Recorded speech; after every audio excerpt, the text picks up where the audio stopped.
What if I told you the government actually wants you to pay less taxes, but only if you know how to play by their rules? Every year, millions of Americans overpay simply because they don't know the legal hacks hiding in plain sight. Today, we're going to uncover those secrets, step by step, with real stories and simple examples.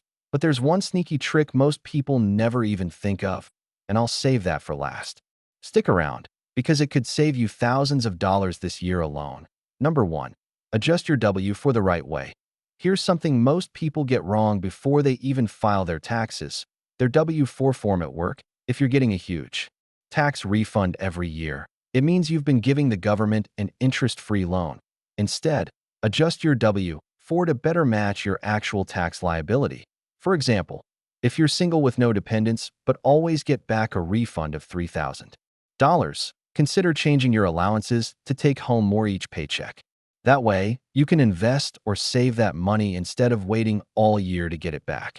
It takes 5 minutes to file a new W-4 with HR. Number 2. Max out retirement accounts. Want to slash your taxable income while saving for the future? Contributing to a 401k or IRA does exactly that.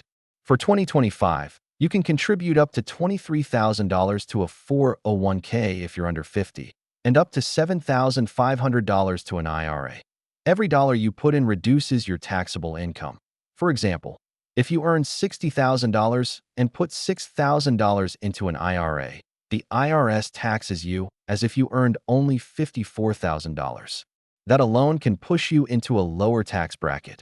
Plus, many employers match your contributions, which is free money. Number 3. Use health savings accounts. If you're enrolled in a high-deductible health plan, open a health savings account, or HSA. It's one of the rare triple tax-advantaged accounts. That means your contributions are tax-deductible, the money grows tax-free, and withdrawals for qualified medical expenses are tax-free too. In 2025, you can save up to $4,150 as an individual or $8,300 for a family. Even if you don't use it all this year, it rolls over and grows. Think of it as a medical emergency fund with tax perks. Number 4. Claim every credit you deserve. Tax credits are much more powerful than deductions. Why? Because credits directly reduce your tax bill dollar for dollar. Some of the most common credits include the Earned Income Tax Credit, the Child Tax Credit, and education credits like the American Opportunity Credit. For example, a family with 2 young kids can get up to $4,000 from the Child Tax Credit alone. That's real money in your pocket. Even if you think you earn too much, check the latest thresholds. You might be surprised. Number 5. Track all your deductions. Don't just take the standard deduction and call it a day. If you have significant deductible expenses like mortgage interest, property taxes, charitable donations, or even out-of-pocket medical costs, itemizing may save you more. For instance, someone who donates $3,000 to charity, pays $7,000 in mortgage interest, and spends $5,000 in medical expenses could have deductions well above the standard amount. Keep good records throughout the year. Even small receipts can add up. Number 6. Start a side hustle. Did you know owning even the tiniest business unlocks dozens of deductions? From your cell phone bill to your home office, internet, and even part of your car expenses. If it's related to your business, it could be deductible.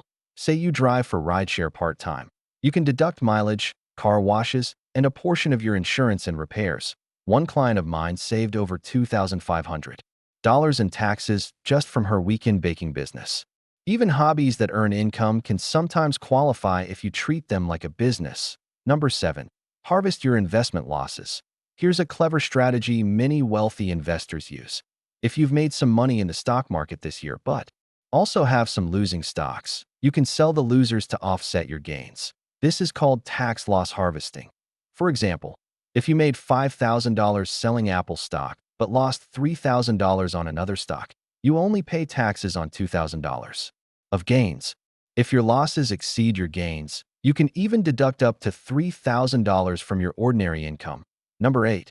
Take advantage of flexible spending accounts. If your employer offers an FSA, flexible spending account, use it. You can set aside pre-tax money for medical or dependent care expenses. The catch is, you usually have to use the money within the year, so plan accordingly. Still, for predictable costs like daycare or regular prescriptions, it's basically a discount. For example, setting aside $3,000 in an FSA could save you around $600 in taxes, depending on your bracket. Number 9.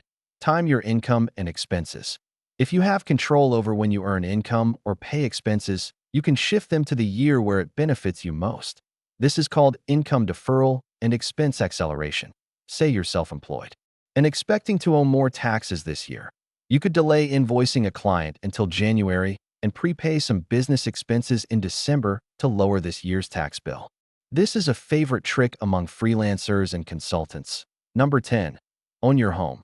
Owning a home still comes with some sweet tax perks. You can deduct mortgage interest, property taxes, and even certain home office expenses if you work from home.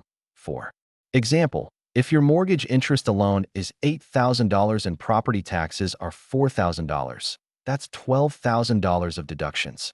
Renters unfortunately don't get these benefits. So homeownership not only builds equity, it can also save you at tax time. Number 11. The secret weapon.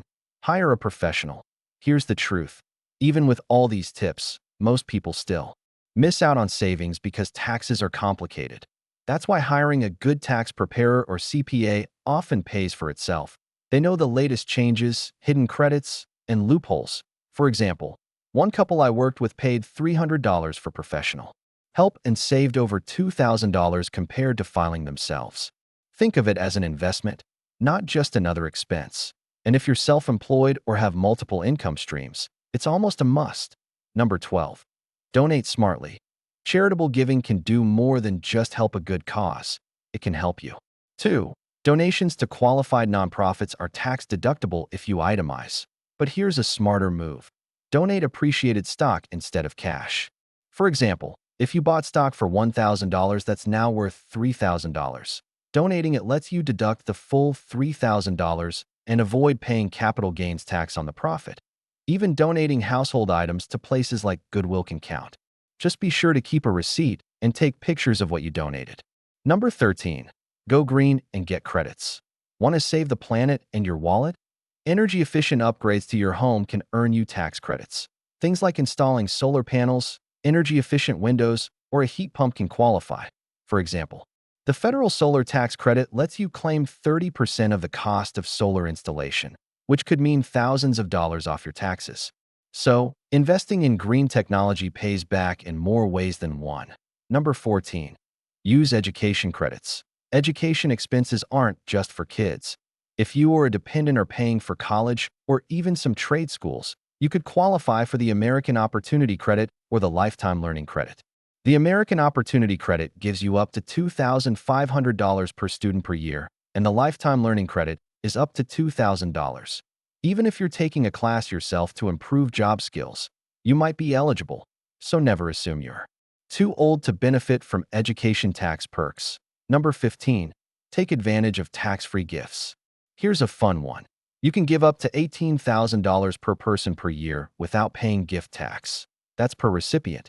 And your spouse can also give $18,000 to the same person. So together you can give someone $36,000 tax-free. For example, grandparents can gift money to grandkids every year and lower the size of their taxable estate while helping their family. It's a way to be generous and smart at the same time. Number 16. Claim home office deductions. If you work from home, even just part-time, and you have a dedicated space, you may qualify for the home office deduction.